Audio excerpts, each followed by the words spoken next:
Hello everybody! It's time for the piercing / Q&A video, and I just want to say right from the get-go, if you hear any weird noises in the background, it's my cat. She's currently losing her shit for some reason. I'm gonna start with, well, the most commonly asked question, which is how many piercings do you have? I have 14 altogether. I have 2 in my face, 1 in my belly button, and the rest are in my ears. And I'm gonna show you them all and kind of tell you a little bit about them. So, first off, my vertical labret. I've had this one since I was 17, I believe. Yeah. And then I had my septum done when I was 19, I believe. And this is my left ear. And this is my right ear. And both of my ears have been, I don't know, done since before I was 18. I haven't done anything to my ears since then. And this is the ear that I do not like.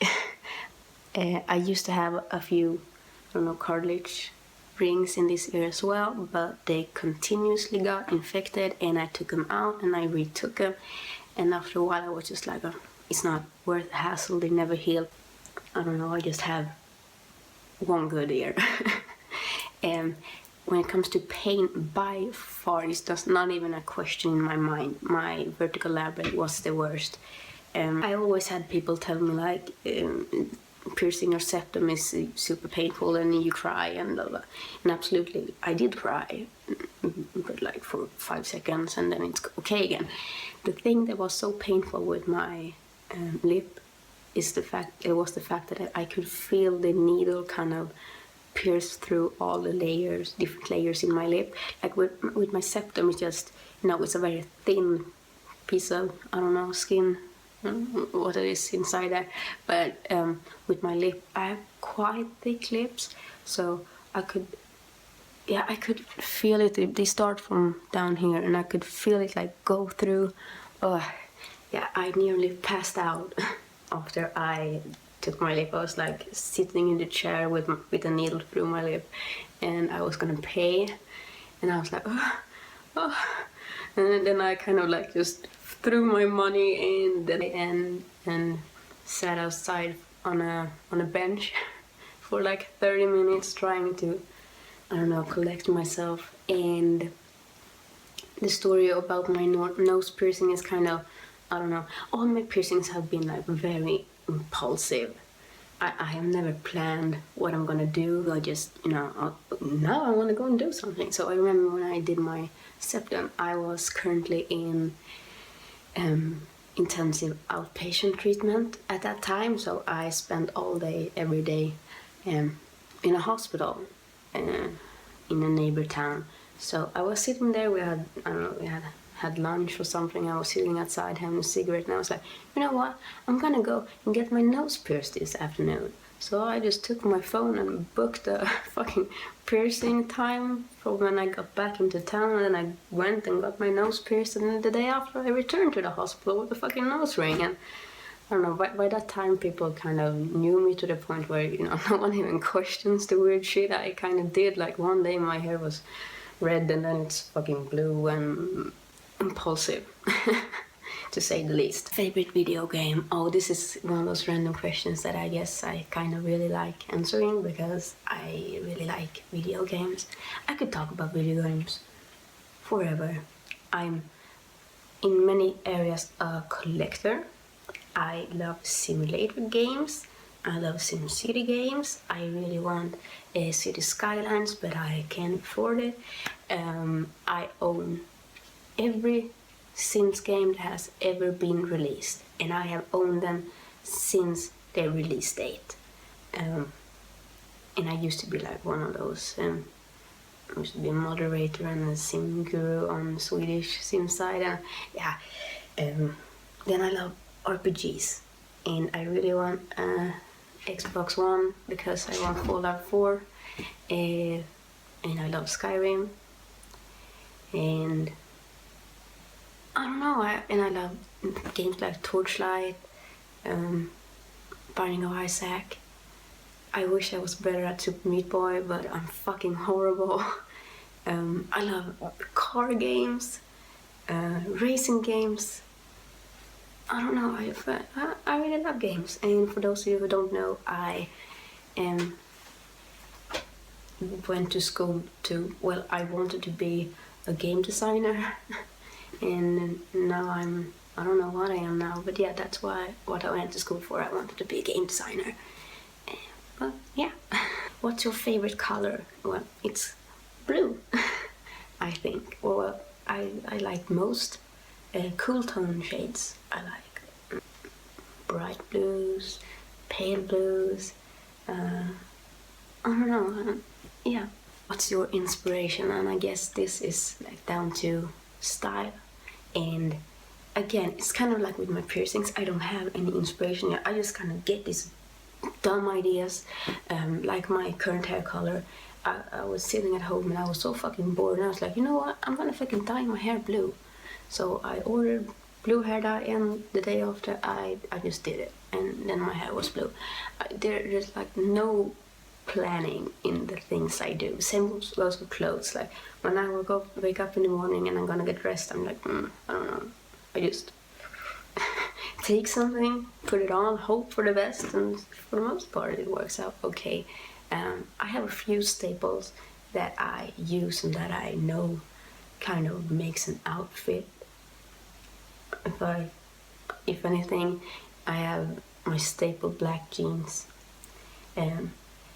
combat boots, always does it, combat boots all the way.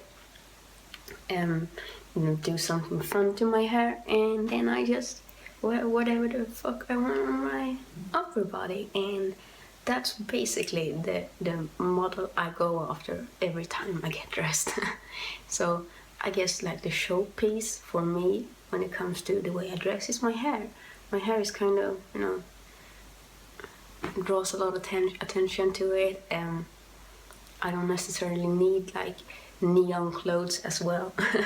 So I mainly just go for kind of plain, interesting shapes, and then let my hair do the coloring, I guess. So a question about being vegan. Now, I don't know if anyone knows this. I don't talk a lot about being vegan. I went vegan 2 years ago now. And yeah, this question was about how I did it. So first off, I want to just explain where I came from before going vegan. I had been living on my own since the age of 17, I believe. I moved out of my parents' home. I just turned 17, and at that point I stopped eating meat. Like I saw no reason as to why I wanted to buy a steak and cook myself a steak. I'd rather just have a bowl of cereal. To be honest, I just hated handling meat. I didn't like eating it. I just had no interest in it really. So I stopped eating meat at that point. But I didn't go vegetarian, because if I was like invited over for Christmas, I wasn't like, oh, I'm not gonna eat this. I kind of eat the meatballs anyway. But I never ate it at home, so I ate meat like once a year. Then I moved in with my boyfriend in our current apartment, and I was like, you know what, this is the time. I don't want to pretend that I don't, I don't know, I just felt like I pretended to want to eat meat to not offend my family for some reason. And I was like, I'm old enough and I can make this decision, and me and my boyfriend are both lactose intolerant, so none of us drinks milk or eats any dairy. So that was already like cut out of our diet. So all we really had to do was we'll cut out eggs and any weird like additives, which is kind of easy, and it just isn't really a good plan financially to buy everything done. So we buy a lot of oats and seeds and vegetables, and we cook it ourselves. So we know there is no like eggs in the food we buy. So that is the story of how I went vegan in my diet. Now, I am not fully vegan in my daily life, I guess. I did just buy a vegan couch that will hopefully come anytime soon, but I most likely own cleaning solutions that aren't vegan, and it would be way more overwhelming if I decided I'm going vegan now and I'm gonna just throw out everything that isn't fully vegan. That isn't really sustainable, especially if you're a young person, you're moving out of your parents' home, or just unless you're really fucking rich. But we weren't, and it's taken us to this point to be able to say, okay, we're gonna start buying more expensive soaps and stuff that haven't been tested on animals and are not containing any animal ingredients and such. So, and that's the story of how I went vegan. If you want me to do a video with my boyfriend, with Alex, just let me know, because I want to make him sit down with me in our new couch when it arrives. Yes, Ali, I will be your BFF, and I don't know where my mythical parents came from, to be honest. I want to do one of those DNA tests and kind of see my ancestry.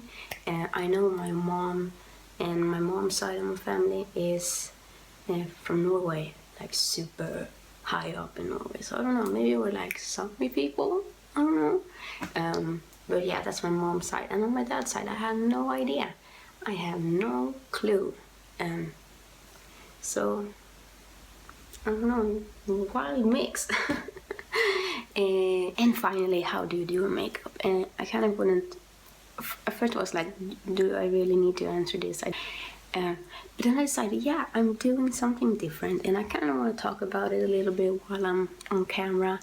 And so, I'm doing this, I don't know, I make myself sound like I'm doing some revolutionary shit, but I'm gonna try and start accepting my natural eye shape.